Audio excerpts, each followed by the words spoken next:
WhatsApp guys, Islami bro here. और आज हम लोग देखने वाले हैं कॉम्बिनेशन सम 2 का लॉजिक और इसे कैसे सॉल्व किया जाए। और लॉजिक बताने के बाद मैं इसका कोडिंग भी करूंगा इन C++ लैंग्वेज।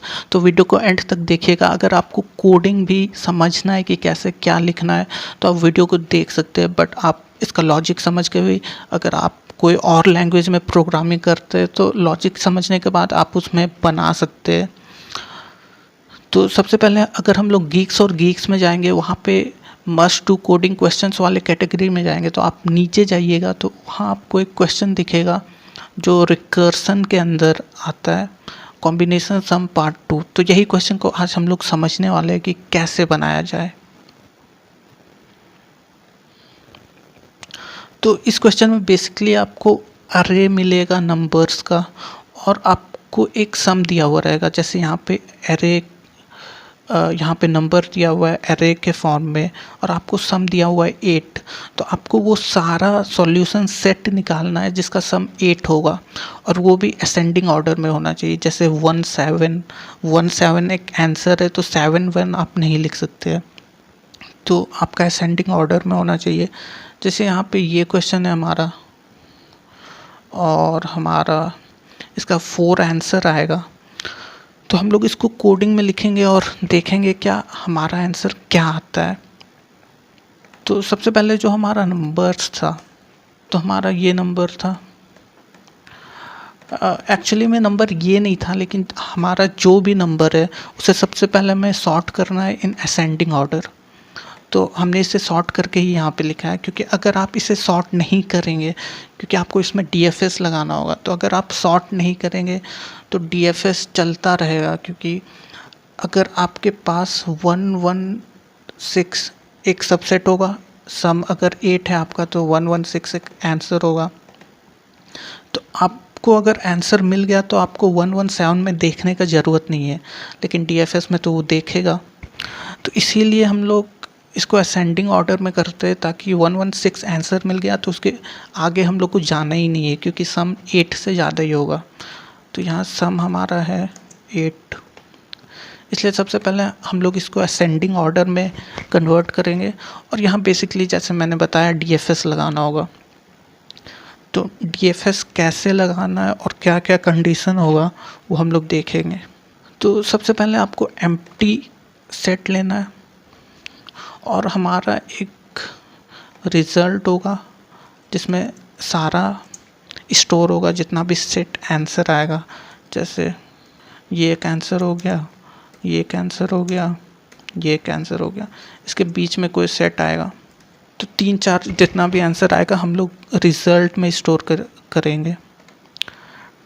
ठीक है, तो इसके लिए हम लोग इसको वेक्टर ऑफ वेक्टर लेंगे इंट के फॉर्म में, क्योंकि ये 2D array kind of thing है, इसलिए हम लोग को वेक्टर ऑफ वेक्टर लेना पड़ेगा।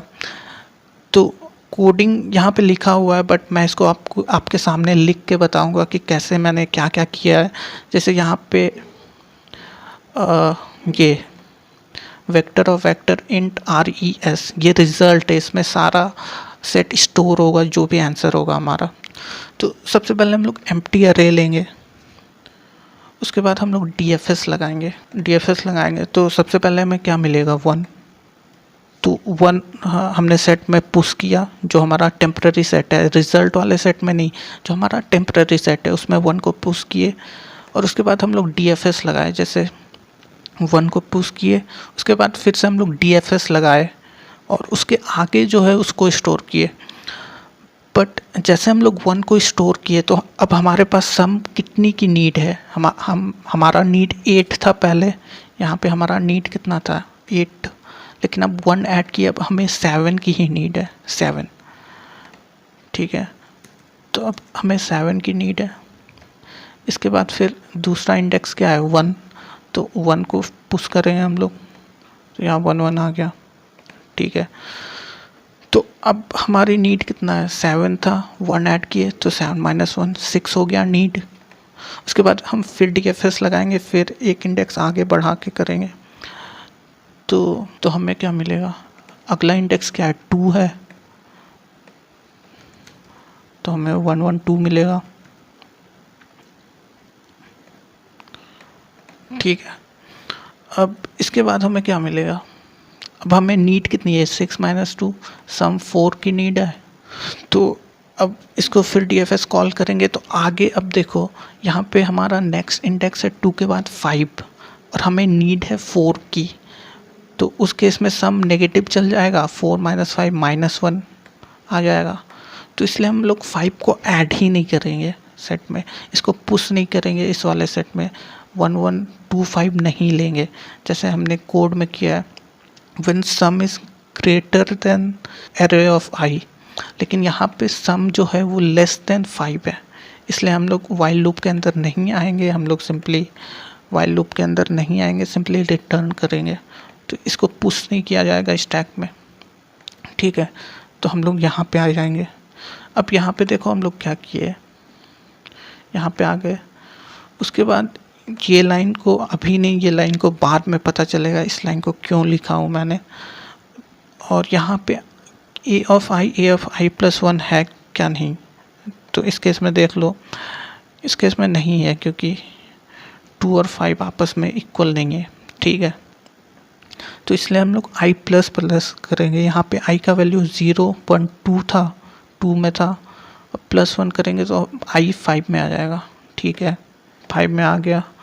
और उसके बाद हम लोग क्या किए, पॉप किए, 2 को हम लोग पॉप करेंगे, वापस इसमें आ जाएंगे, ठीक है। अब आई का वैल्यू 5 था तो 5 को सेट में डालेंगे, 1 1 5 को डालने के बाद अब हमारे पास नीड कितना है, 6 था, 6 माइनस 5 1 की नीड है। अब यहाँ पे देखो हम लोग जब यहाँ पे 115 को ऐड नहीं किए थे तो उसके आगे जितना भी वैल्यू होगा 1125 के आगे 1126 होगा, तो 1125 ही 8 से ज़्यादा है तो वो भी तो उससे ज़्यादा ही होगा, इसलिए हम लोग उस पूरे ब्रांच को हटा ही दिए। तो इसका ये फ़ायदा होता है असेंडिंग ऑर्डर में लिखने का। तो उसके बाद हम लोग यहाँ पे आ गए 115, यहाँ पे हमें सम 1 की नीड है, सम 1 की नीड है, बट हमने देखा कि आगे वाला वैल्यू नेक्स्ट इंडेक्स 6 है, हमें 1 की नीड है, तो हम लोग उसको पुश नहीं करेंगे, इसको आगे नहीं बढ़ाएंगे, हम लोग सिंपली 5 को पॉप करेंगे और वापस यहाँ पे रिटर्न आएंगे। अब 5 के आगे इंडेक्स क्या है, 6, तो 6 में जाएंगे, 116। अब यहाँ देखो हमें आंसर मिल गया। अब हमें सम 0 की नीड है क्योंकि 1 + 1 + 6 8 आता है जो हमारा नीड था। तो सबसे पहले क्या करेंगे, इसको आंसर वाले सेट में पुश करेंगे। तो यहाँ पे एक सेट बन गया 116, ये हमारा एक आंसर हो गया।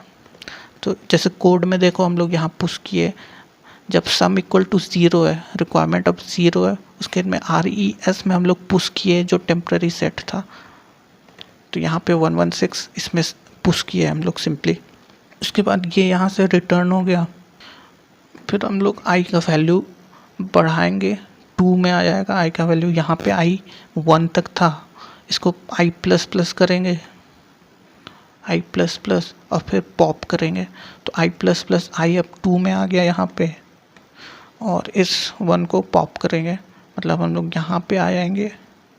उसके बाद आई का वैल्यू ये है तो इसको पुश करेंगे, 1 2 आ गया, और हमें नीड कितना है अभी, 7 - 2 5 की नीड है, ठीक है। तो सबसे पहले ये हमारा आंसर है, ठीक है, यहाँ पे 5 की नीड है, और फिर DFS कॉल करेंगे, इसको आगे बढ़ाएंगे, नेक्स्ट वैल्यू 5 है, तो ये हमारा 115 हो जाएगा। तो ये भी हमारा आंसर है। तो इसको फिर से हम लोग रिटर्न करेंगे, ये हमारा आंसर है और ये हमारा आंसर है, ठीक है। तो ये हमारा आंसर है, हम लोग यहाँ रिटर्न हो जाएंगे और आई का वैल्यू बढ़ा के इसको पॉप करेंगे। पहले यहाँ पे देखो कोड में जब हम रिटर्न होते उसके बाद हम लोग देखते कि उसका अगला वैल्यू सेम तो नहीं है, जैसे इस केस में आई अभी हमारा यहाँ पे है, अब i+1 जो हमारा है वो है 5 और ये सेम तो नहीं है, तो हम लोग वाइल लूप में नहीं जाएंगे और सिंपली i को प्लस करेंगे। तो i अभी हमारा 0 1 पे है, इंडेक्स इसका 1 है, अब 2 पे जाएगा, मतलब I 5 पे आ जाएगा। और इसको पॉप करके हम लोग 5 को ऐड करेंगे। तो इसको पॉप किए तो हम लोग यहाँ आ गए। अब फिर यहाँ पे हम लोग 5 को ऐड करेंगे, तो ये हमारा 1 5 हो गया। ठीक है, और हमें नीड कितना है यहाँ पे नीड है 7 माइनस 5, 2 का नीड है। तो अब फिर हम लोग I को बढ़ाएंगे, तो हम लोग इंडेक्स बढ़ाएंगे तो हमें 6 मिलेगा। तो 6 2 से ज़्यादा है, नीड जितना है उससे ज़्यादा है, तो हम लोग उसको नहीं करेंगे, हम लोग सिंपली 5 को पॉप करेंगे और वापस 1 में आएंगे। अब 5 के आगे 6 है, तो इसमें 6 पुश करेंगे। अब हमें नीड कितना है, 1 का नीड है, बट 6 के आगे 7 है जो 1 से ज़्यादा है, तो हम लोग फिर इसको पॉप करेंगे, वापस 1 में आएंगे और यहाँ पे 7 डालेंगे, 1 7। तो ये हमारा आंसर है, क्योंकि 1 + 7 8 हो गया, नीड अब 0 है। तो हम लोग इसको स्टोर करेंगे। हमने यहाँ पे 115 को स्टोर नहीं किया था, 115 1 7, ये दोनों आंसर स्टोर हो गया। तो स्टोर होने के बाद हम लोग सिंपली रिटर्न आते हैं, 1 में रिटर्न आएंगे। अब हमें 1 को पॉप करना है, तो यहाँ पे वाइल लूप वाला कंडीशन यूज़ होगा, क्योंकि हम लोग जब 1 में आएंगे तो 1 को पॉप करने से पहले हम लोग चेक करते हैं इसके आगे वाला वैल्यू सेम है कि नहीं। तो आगे भी 1 है, क्योंकि a of i = a of i + 1। ठीक है, तो इस केस में हम लोग i को बढ़ाएंगे एक बार वाइल लूप के अंदर i ++, तो i का वैल्यू अब 0 से 1 हो जाएगा, और वाइल लूप से बाहर भी i ++ है, जिसके कारण i का वैल्यू 2 हो जाएगा। ठीक है, तो अब हम लोग इसको पॉप करेंगे और 2 को ऐड करेंगे। ठीक है, तो इसको पॉप किए, अब क्योंकि i का वैल्यू 2 है तो हम लोग 2 को ऐड करेंगे, 2 को ऐड किए। अब यहाँ पे बहुत लोग पूछेंगे कि i 1 के बाद 1 है तो 1 को क्यों नहीं ऐड किए, क्योंकि अगर 1 को ऐड करते हम लोग, इस 1 को ऐड करते तो इसके बाद 1 2 आता, 1 1 5 आता, तो ये वाला पूरा रिपीट हो जाता, और हमें रिपीट नहीं चाहिए, हमें यूनिक आंसर चाहिए। इसलिए हम लोग चेक कर रहे हैं कि उसका अगला वैल्यू भी सेम है कि नहीं, इसीलिए हमने यहाँ पे वाइल लूप लगाया है। यहाँ पे ये वाइल लूप वही करता है, अगर आगे वाला वैल्यू सेम है तो i को इंक्रीज़ करेगा, तो जिसके कारण हमें यूनिक आंसर मिल रहा है, इसलिए हमने यहाँ पे ये वाइल लूप लगाया है। ठीक है, तो अब हम लोग एम्प्टी से 2 पे आ गए। ठीक है, अब 2 के आगे जाएंगे हम लोग, क्योंकि यहाँ पे अभी हमें नीड कितना है, 8 - 2 6 की नीड है, तो 2 के बाद 5 आता है हमारा DFS कॉल में, तो यहाँ 2 5 हो जाएगा। अब हमें नीड कितना है, नीड है 1 का, 6 - 5 1 का नीड है, बट 5 के आगे 6 है, तो जो 1 से ज़्यादा है, तो हम लोग सिंपली आएंगे रिटर्न, यहाँ पे आएंगे रिटर्न। 2 के बाद हमारा 6 आता है, 5 के बाद 6 आता है, तो यहाँ पे ऐड होगा 2 और 6। अब देखो 2 + 6 8 हो गया, नीड सम = 0 हो गया, इट मीन्स हमारा ये आंसर है। ठीक है, इसको हम लोग पुश करेंगे रिजल्ट वाले एरे में, यहाँ पे 2 6। तो यही चारों आंसर था हमारे गीक्स फॉर गीक्स में, 1712526116, यही सारा आंसर आ गया। बट कोड यहाँ ख़त्म नहीं हुआ, ये तो अभी चलेगा ही। अब क्योंकि हमारा 126 आ गया आंसर, हम लोग फिर यहाँ पे आएंगे 2 में, 2 के आगे है हमारा 5, तो हम लोग जाएंगे 5 में, 2 को पॉप करेंगे पहले और फिर जाएंगे 5 में। 5 आ गया, तो हमारा नीड कितना है, 8 - 5 3 का नीड है, बट 5 के आगे 6 है, तो 6 3 से ज़्यादा है, तो हम लोग उसको ऐड नहीं करेंगे। हम लोग वापस आएंगे पीछे, उसके बाद ऐड करेंगे 6 को ऐड करेंगे। हमारा नीड कितना है, 8 - 6 2 का, बट 6 के आगे 7 है जो कि 2 से ज़्यादा है, तो हम लोग फिर से पीछे आएंगे, फिर से आगे आएंगे, ऐड करेंगे 7 को। नीड कितना है 1, बट 7 के आगे 10 है जो उससे ज़्यादा है, तो हम लोग फिर पीछे आएंगे, फिर यहाँ पे 10 ऐड करेंगे, ठीक है। अब 10 ऐड किए हम लोग, तो 10 तो पहले से ही 8 से ज़्यादा है, तो ये ऐड हम लोग कर ही नहीं पाएंगे, 10 ऐड नहीं होगा, ठीक है। अब 10 के आगे हमारा i प्लस ये 0 था, 1 2 3 4 5 6 7 आ जाएगा, इंडेक्स 7 आ जाएगा। बट हमारा वाइल लूप लेस देन होना चाहिए एरे साइज से, तो इंडेक्स 7 में जाएगा नहीं। तो यहाँ पे हमारा कोड होता है ख़त्म, और हमारा जितना भी आंसर था वो सारा स्टोर हो जाएगा रिज़ल्ट वाले एरे में, ये वाले। तो इसको सिंपली हम लोग को करना है प्रिंट। तो ये जो कोड है, ये कोड पूरा यहाँ लिखा हुआ है, बट मैं इसको आपको लिख के दिखाऊंगा कि कैसे मैंने इस कोड को लिखा, और उस समय समझाते भी रहूँगा। बट अगर आपने इस लॉजिक को समझ लिया और मैंने कोड का हेल्प लेके भी बताया कुछ कुछ, तो आपको ईजी होगा उस कोड को समझने में। अगर आप कोई अदर लैंग्वेज में लिखते हैं, जैसे जावा हो गया, पाइथन हो गया, तो आप इस लॉजिक का यूज़ कर सकते हैं।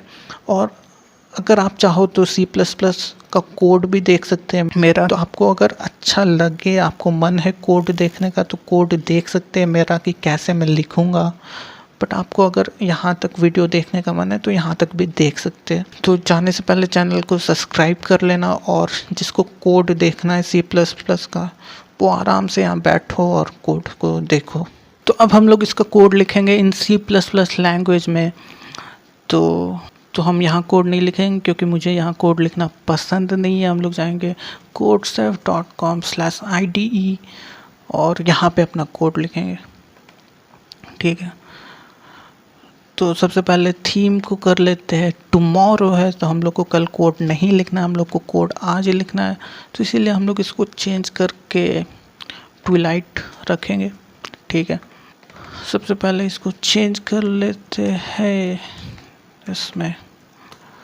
तो मैं यहाँ पे अज्यूम कर रहा हूँ आप सबको बेसिक कोडिंग आता होगा, और मैं यहाँ बहुत फास्टली लिखूँगा जो भी लिखना है, और यहाँ पे आपको टेस्ट करके दिखाऊँगा कि ये कोड सही है या नहीं है। तो यहाँ इनपुट में टेस्ट केस लेना है सबसे पहले आपको।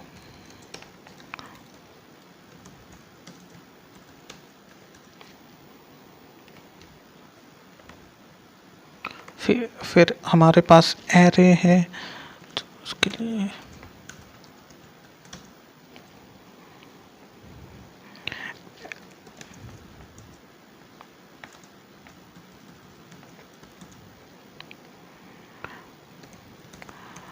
ये नंबर ऑफ एलिमेंट, जितना नंबर्स होगा उसमें, और हम लोग इसको स्टोर करेंगे वेक्टर में।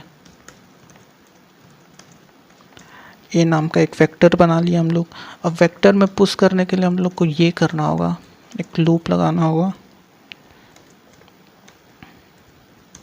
और यहाँ पे जो मैंने जेड लिया है उस पर इनपुट डालूँगा।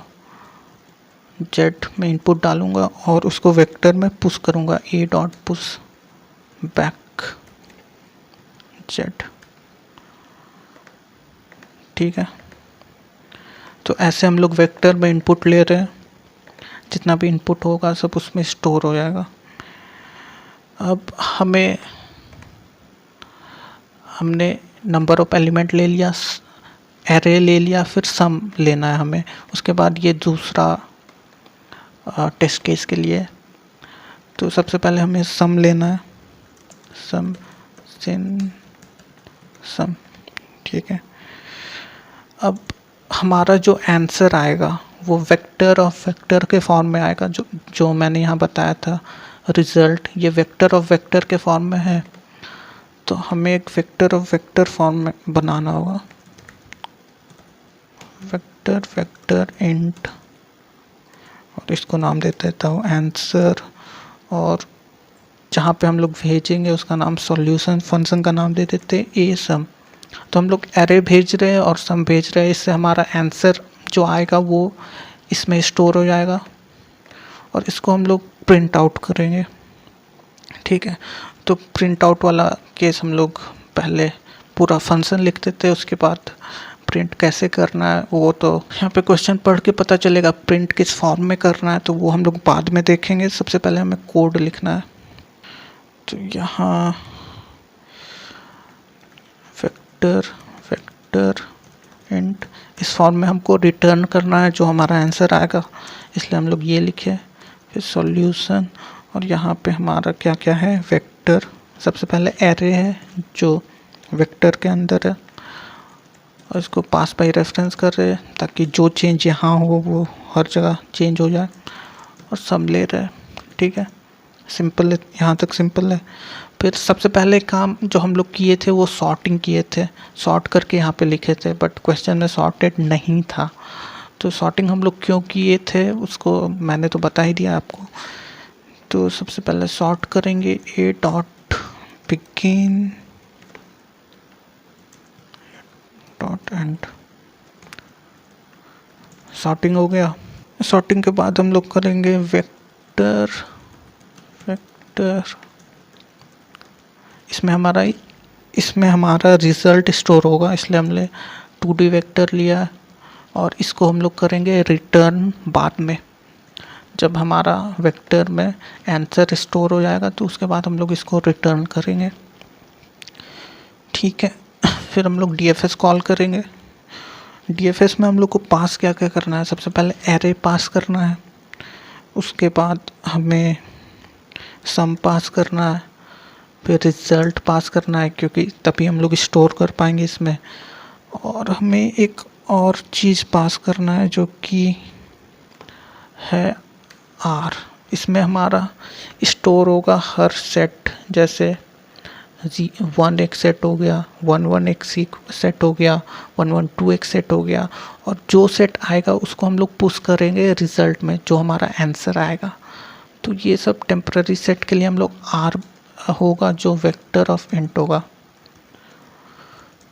ठीक है, और इसमें जो जो आंसर आएगा उसको हम लोग पुश करेंगे इसमें RES में। ठीक है, तो इसलिए टेम्पररी आर बना लिए, और 0 पुश करेंगे। 0 क्यों, क्योंकि हम लोग को स्टार्ट करना है 1 से, इंडेक्स वो हमारा इंडेक्स है। ठीक है, और फिर यहाँ से जो हमारा आंसर आएगा RES में जितना भी वैल्यू स्टोर होगा, जो हमारा RES यहाँ पे था रिज़ल्ट, जितना भी वैल्यू स्टोर होगा उसको हम लोग भेजेंगे वापस यहाँ पे, और उसको प्रिंट करेंगे। तो देखेंगे प्रिंटिंग का फॉर्म कैसा होना चाहिए, वो क्वेश्चन में पढ़ के बाद में देखेंगे। ठीक है, तो अब हमें DFS लिखना है। DFS तो कुछ रिटर्न नहीं करेगा, वाइड होगा, वाइड DFS। इसके अंदर सबसे पहले हमारा है वेक्टर एरे है, इसके बाद सम है,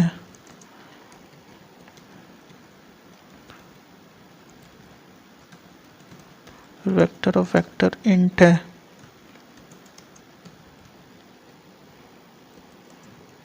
फिर वेक्टर इंट आर, फिर int index, I is for index.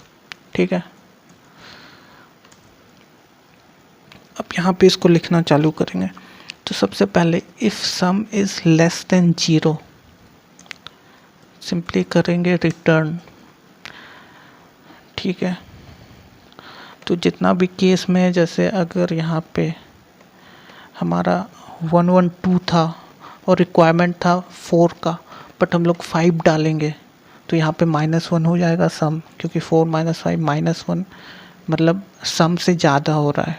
हमारा रिक्वायरमेंट टोटल 8 का है, लेकिन 5 डालने के बाद ये 9 हो रहा है, तो 8 - 9 -1 आएगा सम। तो वो तो हमें लेना नहीं है, इसलिए रिटर्न करेंगे। बट अगर सम हमारा 0 आता है तो हम लोग को तो ये स्टोर करना है जो हमारा रिज़ल्ट वाला सेट है, तो इसलिए रिज़ल्ट में पुश, और इसको रिटर्न भी करना है। रिज़ल्ट में पुश बैक करेंगे जो हमारा आर हमारा सेट है, जैसे हमारा यहाँ पे 116 एक आर है, यहाँ पे आंसर आ गया हमको, मतलब सम 0 हो गया, रिक्वायरमेंट 0 है, तो अब इसको हम लोग पुश किए इसके अंदर तो यहाँ पे आ गया, तो इसीलिए हम लोग इसको लिखे यहाँ पे।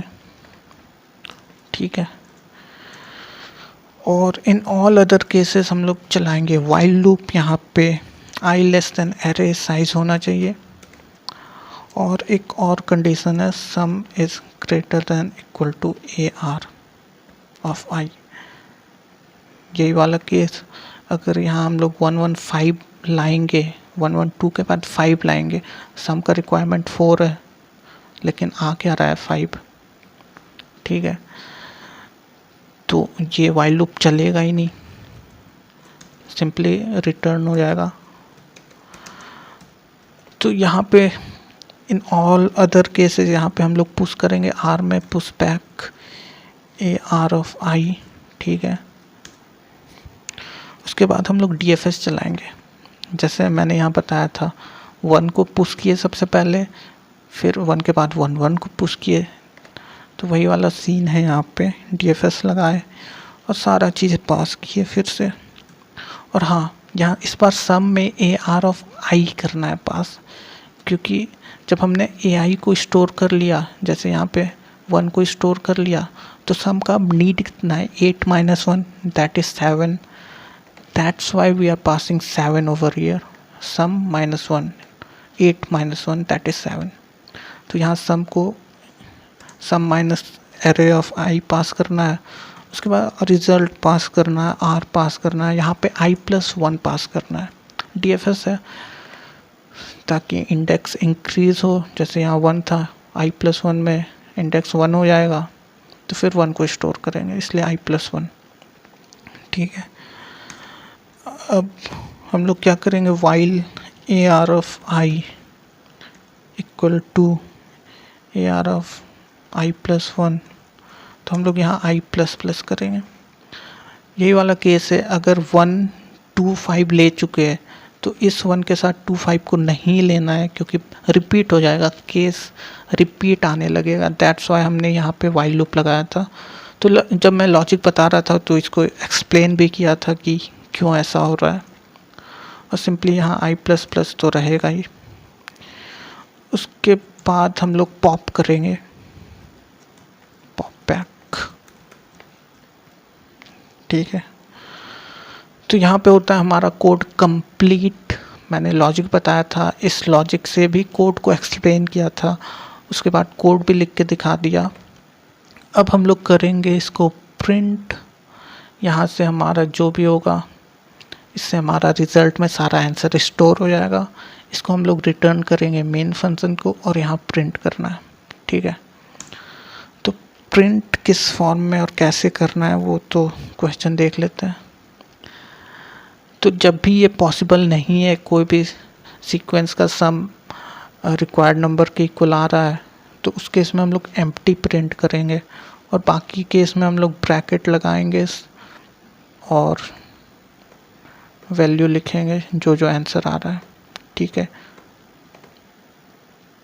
और ये सारा असेंडिंग फॉर्म में है, तो वो ऑब्वियसली रहेगा क्योंकि हमने स्टार्टिंग में ही उसको असेंडिंग फॉर्म में चेंज किया था। सबसे पहले एम्प्टी वाले कंडीशन में होगा क्या, जो हमारा रिज़ल्ट है वो यहाँ पे आके चेंज हो जा रहा है आंसर में। तो आंसर अगर एम्प्टी है, उसमें कोई सॉल्यूशन नहीं आया है, ठीक है, तो उस केस में हमें एम्प्टी प्रिंट आउट करना है, एम्प्टी लाइन चेंज। और एल्स अगर हमारा कोई आंसर आया है तो हमें उसे प्रिंट करना है, आई। तो 2D वेक्टर को कैसे प्रिंट करना है आई होप आपको पता होगा।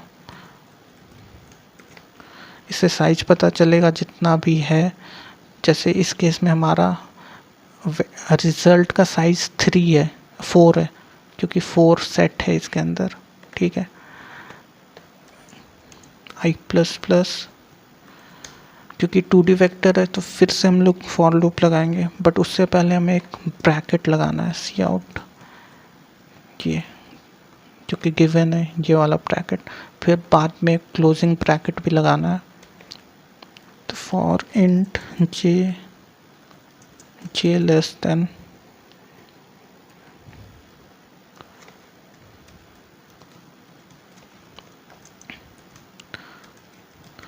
तो यहाँ पे आंसर i डॉट साइज हम लोग लिखे हैं, ये क्यों लिखे है? जब i का वैल्यू 0 होगा तो आंसर आंसर 0 का मतलब है, आंसर 0 मतलब ये वाला सेट का बात कर रहे हैं हम लोग 116।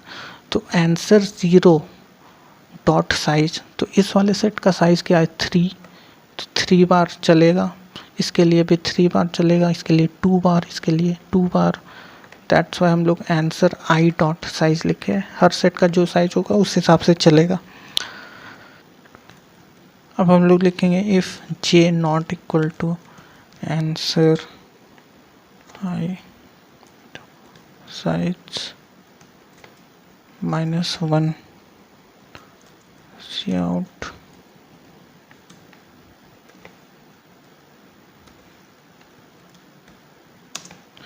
तो ये हमने क्या लिखा, एल्स सी आउट।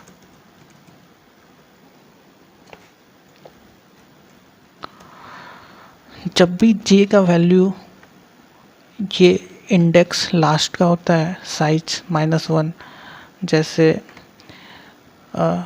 इसका साइज 3 है इस वाले सेट का, तो इसका मैक्सिमम इंडेक्स कहाँ तक जाएगा 0 1 2, मतलब साइज -1।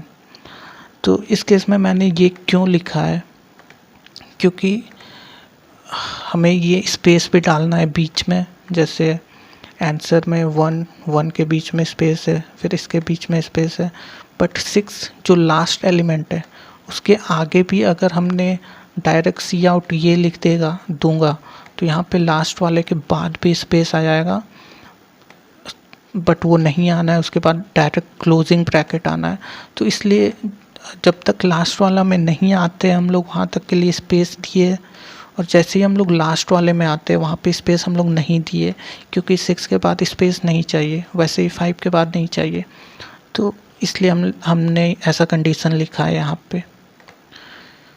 ठीक है, अब हमें क्लोजिंग ब्रैकेट देना होगा, सी आउट, और क्योंकि हमारा एक टेस्ट केस पास हो गया है तो हम लोग लाइन चेंज करेंगे नेक्स्ट के लिए। तो यहाँ पे होता है हमारा कोड कंप्लीट। अब इसको चेक कर लेते हैं सही है नहीं है, इसको चेंज कर लेते हैं C++ पेस्ट, इसको कंपाइल एंड टेस्ट करेंगे सबसे पहले। Sort A was not declared, तो ये आर होगा यहाँ पे,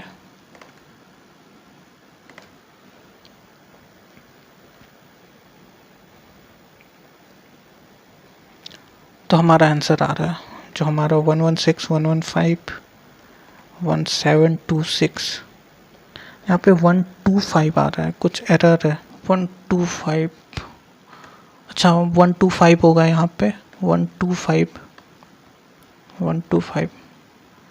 क्योंकि 12 के बाद हम लोग 5 पुश ऐड किए तो 125 होगा यहाँ पे। तो ये हमारा कोड एकदम सही है, तो इसको करेंगे सबमिट।